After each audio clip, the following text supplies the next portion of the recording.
Welcome back to The Last Word. We're discussing the Supreme Court's comments about the CBI and a whole variety of government officials. Mr. Ramachandran, let's concentrate in this part on what the CBI has been said about, if I can phrase it in that awkward way. I'm going to quote three things that the Supreme Court said of the CBI. First of all, it said it was a caged parrot speaking its master's voice. Secondly, it asked, how can you give a justification instead of accepting your mistake? And thirdly, it said, it's your job to interrogate, not interact. Are you collaborators or investigators? Now, when the Supreme Court uses that language about the CBI, how damaged is the CBI standing? It's completely damaged. It's completely damaged. And these observations, you should understand, come in the light of an astounding statement in the CBI's affidavit, where the CBI says that there are no clear guidelines. Now, do you need a guideline to tell you that you don't go and confide with the person you are investigating? Do I, as a lawyer, need a guideline from the Bar Council to tell me that I shouldn't ring up a judge the previous night to say, decide this case in my favor? Do I need a guideline? Can I stop you there? When Mr. Sinha made that justification and said there were no guidelines and therefore he felt there was no reason not to brief the government, has he undermined himself with that use of logic? Completely, completely. He has surrendered his professional independence. He has surrendered his rationality, and I think it's a grave reflection on his professional competence. Mr. Ajay Prasad, as a former senior civil servant, when the credibility and the professional competence of the CBI director has been shattered in the way in which Mr. Raju Ramachandran suggests Mr. Sinha's credibility and standing has been shattered, can he continue in office, regardless of the fact he may have a fixed tenure? You see, his position has become very untenable. And there can be no doubt of that.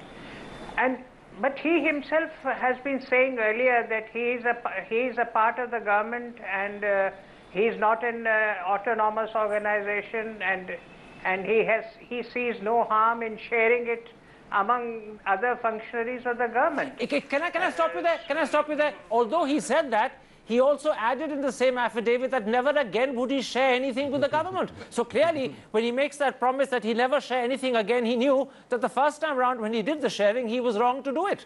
I mean, he can't have it both ways, surely, can he? No, obviously not. He has tied himself up in knots. How do you untie the knot? Is resignation the answer? That Ms. Ramachandran mentioned there are no guidelines, or there is common sense guidelines. Actually, the Vineet Narayan caveat are guidelines. They said that while government can look at reports, cannot look at reports on progress of cases, cannot interfere, etc., number one. And to answer your question, his position is a very difficult one. The anomaly here is government has been shouting from rooftops for the last 30 years that CBI is independent. All retired CBI directors are saying they're not independent. The current director now for the first time says they are not independent, and therefore this dichotomy. If in all this imbroglio, it doesn't matter who comes and who goes at the end of it. If CBI becomes truly independent with caveats. But it's not. So let's not get into that, because that's hypothetical and probably in Indian circumstances unlikely. Come back to Mr. Sinha. How does Mr. Sinha undo the several knots he's tied within? Well, again, Sinha's position is not too different from that of the law minister and other officials indicted there, quote unquote. You mean he should resign? You mean he should resign? Government officers don't resign. I mean, it is for government to take action if they want to take action against the very strong statement of Supreme Court against 10 different sets of people. It's up to the government to do whatever they want. You mean he should wait to be sacked? Wait to be made a governor. Karan, I think resignation. He's working hard for that. Resignation is not the answer here, quite frankly, because as the Supreme Court itself has pointed out today, what you need urgently is systemic reform, reform that can approximate some degree of independence but separating within the two issues. I will definitely take up this question of the systemic reform, and I'll also raise alongside it whether the Supreme Court is the right institution to initiate it or whether it has to be done by the executive. But that's a separate issue. There is an indictment of the functioning of the CBI under a director who ought to have known better, who's tied himself up in knots. Now, can that man continue to head the CBI morally and effectively, or has the time come for him to be, even if not resigned, to be replaced? Morally, I think he should go. But in Does that realistic, mean resign? Yes, of course. I mean, in moral terms, after what has transpired, in other words, and the affidavit that, as you mentioned, where he says, I'm not independent, but then he concedes that he says he'll never do this again, which means he knew it was wrong. Right? So having willfully done something wrong and then finding ways to justify it. So that's a separate issue, right? But his going will not alter the nature of the CBI unless we urgently push for systemic reform. And I think it's important. And I'll come to that issue of the reforms in a moment. Unfortunately, often in the Indian system, resignation becomes a shortcut to leave things as they are. Is there a danger that the CBI director may be sacked or replaced, and the government may think that that is sufficient bloodletting, and somehow they've washed their hands clean in the result? I mean, that's about the least which someone can do. But you know, it's the larger question, why did this case come up? It was the case of what is called Coalgate. In other words, the allotment of coal. Now, the job of the Supreme Court really has boiled down to ensuring that a proper, rigorous investigation can be done. Now the question arises, can a proper, rigorous investigation be done with a person who is, pardon my use of the word, such a slippery customer at the helm? What's your answer to that question? The answer is, do I really need to spell out everything, Karan? Only for Should the we simple leave reason, nothing to the imagination? Or have you ceased to have one? The danger is when you do, the government gives itself the benefit of the doubt. Exactly. In You case see, the that's Prime the Minister point. is watching, That's the point. what's your advice to him? Sack the CBI director? So the point is that unless the government says, let not your shadow darken the corridors of Grati Shastri Bhavan, the law minister thinks he's safe. So in a similar sort of way, if the CBI director thinks that this is somehow the equivalent of a vicious seva medal, best of luck to him. Let's take a break at that point and come back and turn to that last question. What sort of reform do we need at the CBI, and who's to initiate it, the Supreme Court or the executive? That's in a moment's time. See you after the break.